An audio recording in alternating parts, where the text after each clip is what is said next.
நெல்லை down லால்டேஷா ஜூமா பள்ளியில் அமைந்துள்ள பிஜான் PV ஒலியுல்லா அன்ஹா கந்தூரி விழா நடந்தது. விழாவை நிட்டு அலங்கரிக்க முன்பட்ட சந்தனம் பூசிய கொடி ஊர்வலமாக எடுத்துச் செல்லப்பட்டு பின்னர் அங்குள்ள கொடிமரத்தில் கொடியேற்றப்பட்டது. முத்தவல்லி காதர் பாட்ஷா தலைமை வகித்தார். இணை முத்தவல்லி அபுபக்கர் முன்னிலை வகித்தார். லால்டேஷா ஜுமா பள்ளிவாசல் இமாம் அல்தா பிரியாஜி கண் துஆரி விழா சிறப்புதா பிரார்த்தனையுடன் துவக்கி வைத்தார். சிறப்பு விருந்தினராக தமிழ்நாடு வக்பு வாரிய நெல்லை மாவட்ட கண்காணிப்பாளர் தாரிக், வக்பு வாரிய ஆய்வாளர் ரசீது மற்றும் நேதாஜி பசும்பொன் அறக்கட்டளை நிறுவன தலைவர் நம்பி குமார், செயலாளர் யாசிர், பத்ஹுல்லா ஆலிம் தலைப்பாசறையின் வர் அபூபக்கர் மற்றும் முகமது சாட்ஷா, ஹக்தார் அப்துல் ஹசன் உட்பட பலர் கலந்து கொண்டனர்.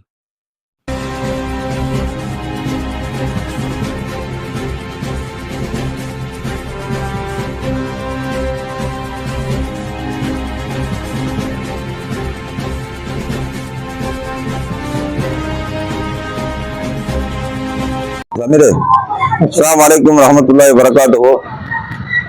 நேற்றைய தினம் திருநெல்வேலி டவுன் லால்டேஷா ஜும்மா பள்ளிவாசலில் அமைந்துள்ள பிஜான் பிபி ஒலியுல்லா அன்ஹா அவர்களுடைய கந்தரி மிக சிறப்பாக நடைபெற்றது.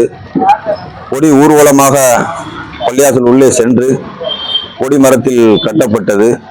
இந்த விழாவிற்கு சிறப்பு அழைப்பாளர்களாக மாற்று மத அன்பர்களும் பசும்பொன் நேதாஜி அறக்கட்டளை நிறுவனர் நம்பிக்குமார் அவர்களும் அதனுடைய செயலாளர் யாசிர் அவர்களும், அதுபோக பேட்டை பத்துகுல்லா ஆலிம் பாசறையின் தலைவர் அபுபக்கர் அவர்களும், என்னுடைய பாசத்துக்குரிய சாச்சா முகமது சாச்சா அவர்களும், ஹத்தார்கள் அப்துல் ரஹ்மான் அவர்களும் மற்றும் ஷாஜஹான் மைதீன் பாஷா அவர்கள் உள்ளிட்ட பலர் திரளானோர் கலந்து கொண்டனர்.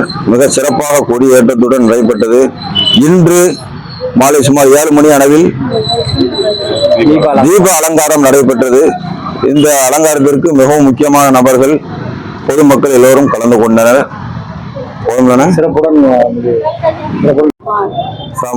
தமிழ்நாடு வக்பு வாரிய மாவட்ட கண்காணிப்பாளர் அவர்களும் ஆய்வாளர் ரஷீத் அவர்களும் எங்களுக்கு உறுதுணையாக இருந்து மிகவும் உதவியாக செயல்பட்டு வருகிறார்கள்.